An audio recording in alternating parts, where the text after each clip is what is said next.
Come on, Diana, what else you got?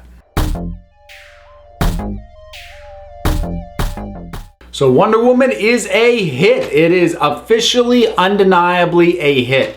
Already knew it was a critical hit. Audiences are really liking it. Did over $100 million in its opening weekend, which was ahead of the initial estimates. And it is a bigger opening than any of the solo Marvel first outings. Bigger than Iron Man, bigger than Doctor Strange, bigger than the first Thor. Did more than any of them. This is huge. So the question is, what comes next? And the first thing I want to talk about before I say about possibilities that could happen, it is depressing how clear it has become that Warner Brothers had almost no faith in this movie whatsoever. You really do get the feel that they made this thing out of obligation. Now that it's a hint, hopefully they'll do something really good with it. But there were the early indicators, like the fact that Wonder Woman did not have as big a budget as the DC movies had been granted up to this point. But it's become painfully clear in the wake of this thing being a big hit, because obviously we'd expect the sequel talk to be coming out, and there's not much. And what there is seems to be, if not contradictory, at least scattered. Patty Jenkins has said a number of things a number of different places. She has indicated that they haven't even started working on story yet. She's indicated that she'd like it set in the US. She's indicated that it could be set in any number of different time periods. It's very clear that no preliminary work was done on a sequel ahead of the release of the movie. That is crazy. Because in the time that we live in, with the way these franchises work and the way that they are built and how early the work gets done, even if they're not going to pull the trigger on like a ton of pre-production, you'd think at least they would have had a story laid out, if nothing else. But no, not even that. No script commission, no nothing. Nothing has been done towards a second Wonder Woman. Heck, they couldn't even throw in a after credits sequence, just a hint at some vague possibility. Zip. Zero.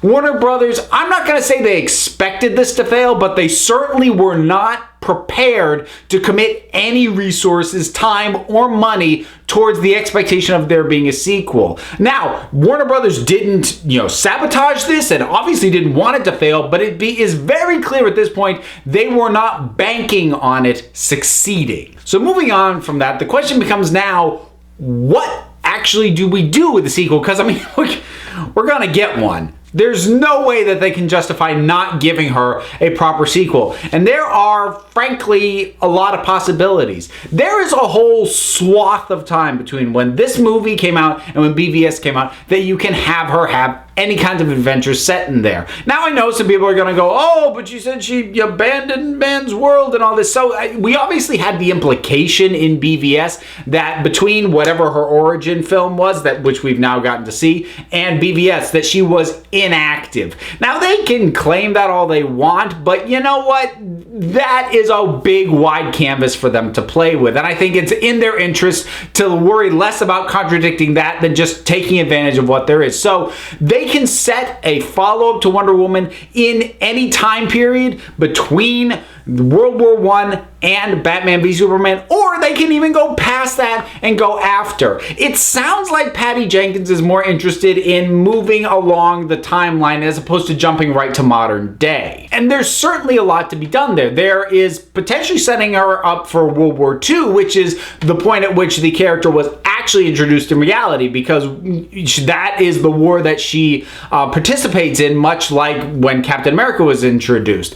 Now, I doubt they're gonna do that, just because I don't think we need another war movie with her in it. And besides, they really kind of did that really well, and I can't think of what you would do with a World War II set Wonder Woman story that wasn't kind of already tackled in some way in this first film. I just think it would be redundant. It would smack of trying to recreate to the letter what you did last time as opposed to progressing things forward. So I don't think that's on anybody's plan, and it better not be. Now, I'm personally slightly disappointed at Patty Jenkins' suggestion that she wants to set it in the US, because For me personally, what I would really like to see more of is more of Themyscira and more of the mythological end of things, because it was very important to introduce Diana to man's world, show her interactions with it, show how she came to connect with it. But honestly, my own interest, now that we've gotten that story, is going to be much more in the mythological end of things for a couple of reasons. The first is, honestly, you can get more outlandish and a little bit more creative with that, and I would kind of like to see it go there. And one of the other things is, unfortunately, one of Wonder Woman's weaknesses as a character in terms of her own comic book series is that she doesn't have a particularly good rogues gallery. And in a way, it's actually because of one of her strengths and one of the things that makes her unique. Throughout her history, she has had a tendency to actually convert her foes into heroes. That's actually been one of the things that's been really great about her. She wants the path of peace first, and as a result of that, she's actually converted quite a few of her villains into heroes, or at least some form of anti-hero, someone who isn't a flat-out villain anymore. But that does mean that her actual stable of recurring villains is both kind of small and a little bit weird and wonky and not particularly great. Cheetah is kind of the big one that people know, but it's hard to, she's the kind of character who's hard to build a movie around because she's largely just a physical threat to Diana in combat. So it'd be like trying to build a Batman movie around Killer Croc and nobody else, and it doesn't really quite work. So one of the things that was one of the smarter things that the New 52 Wonder Woman did, and it started before then with George Perez rebooting in the 80s, but sort of those reinventions in those eras was bringing in more of the mythological aspects. Now, we've gotten some of that already with Ares, but I mean, you can go all out with this. You can address things like Hercules, or you can have creatures like the Medusa, the Minotaur, the Hydra, stuff like that. And I think doing that, and also, honestly, getting us back onto Themyscira again. And again, yes, I understand that in the movie, it was implied through a line from Hippolyta that Diana could not go back. But honestly, that's been said in the comics too, and they find ways to get her back, to bring her back, whether the Amazons summon her, whether something desperate happens and she really needs that, whatever. You can work around that. I'm not taking that as written in stone either.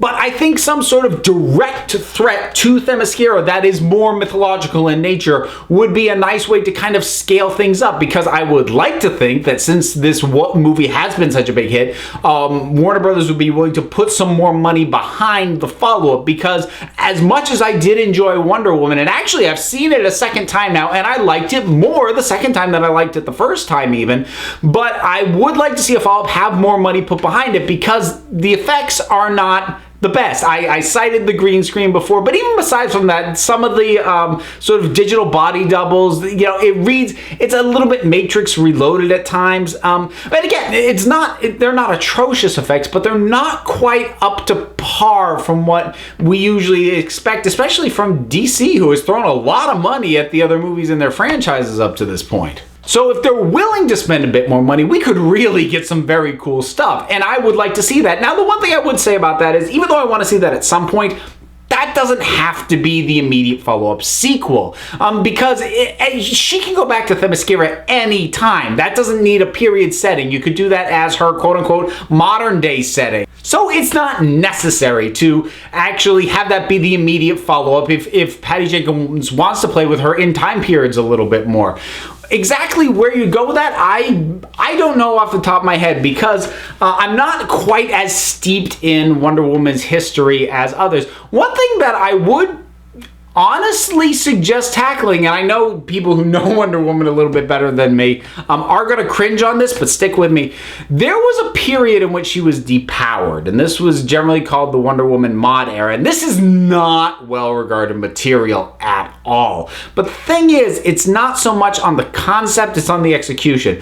So what happened was, and there are much more detailed things you can find out about this. NerdSync did a video deep diving into this a little bit more if you want some more details. Short version is Wonder Woman in her desire to stay with Steve Trevor, ended up losing her powers. Now, she still tried to be a hero and to do good. She got a little bit more into sort of espionage, martial arts type stuff. And there were some really wonky, ill-advised ideas in terms of the way that they were characterizing her at the time. She was made much less the person who tries the path of peace first. She was made much more hot-headed. She was made much more driven by her emotions. They gave her a fashion and a shopping obsession. It wasn't good stuff. But honestly, the idea of a depowered Wonder Woman, particularly if you're going to do a period setting in that 60s, 70s era, I think could actually yield some interesting stories. And again, bringing Warner Brothers back into it, if they aren't willing to really up the budget too much from what it has been, that would also be a not particularly expensive way to go. Obviously, she's going to regain her powers by the end, and you have to come up with a different reason for her losing her powers than she did it for the love of Steve Trevor, because obviously Steve Trevor's now dead, and yet Steve Trevor is dead. Okay, I've seen it mentioned. A few people like, oh, we don't know definitively because because the camera's not like right in the airplane to watch the flames wash over him. Some people are going to try and claim that he can be brought back. I'm not going to say it's impossible because comics are stupid that way in terms of being able to bring people back, but it was a really good death. He was a good character, their relationship was well built, and it was a good death.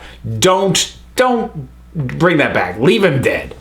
So you would have to shift her motivation on why she ends up losing her powers. Because again, in the comics, she gave them up. Maybe something else happens, but I think depowering her could yield some interesting things. And also, for when you get more into modern times with her more in the BVS era, it might give her a greater appreciation for what it is she's capable of doing. But again, these are just some ideas I might have for things that they could do. I'm actually way more interested in whatever Patty Jenkins has up her sleeve and what she's thinking, because I think that this first Wonder Woman movie really delivered. There's some rough edges, but those are the sorts of things that can be streamlined and can be sanded off and can work better next time around, especially because one of my major issues with the first, well, not major issues, but one of the things that I was kind of back and forth on was Diana's, how naive she was. And obviously she's kind of lost that by the end of this movie. So that should be gone. If they either streamline the story so that it doesn't require the special effects at the same level so that we don't see that the special effects aren't up to snuff, or better, Warner Brothers is willing to spend the money on better special effects, that'll fix that problem. And then honestly, that's most of my issues with the first movie easily fixed for the sequel. If they can just nail a climax that isn't quite so much just fury and noise, and that pretty much be my ideal Wonder Woman. Whether it's set in modern day, whether it's set in the past, whether it's set on Themyscira, you fix those three things, one of which is already fixed because the naive aspect of her character has been dealt with and they can wipe their hands of that. I will have nothing to complain about, and will have, as far as I'm concerned, probably a perfect Wonder Woman movie. So those are my general thoughts about where the follow-up to Wonder Woman could, should, or maybe shouldn't go from here. What are your thoughts on the future of Wonder Woman as a singular hero? Obviously, she's going to have her involvement in Justice League. She'll probably make appearances in other movies, but I'm talking about her solo series. What do you think can, should, or shouldn't happen? Whatever your thoughts are, drop something down in the comments and let's talk about it. Don't forget to like, subscribe. Check me out on Twitter at Council of Geeks. Give a listen to the Council of Geeks podcast, home of a new feature that I am calling Go Home Hollywood, You're Drunk. Give that a check. You can also listen to the Punch Like a Girl podcast. That is a separate podcast feed. So thank you so much for tuning in, and until next time, this council is adjourned.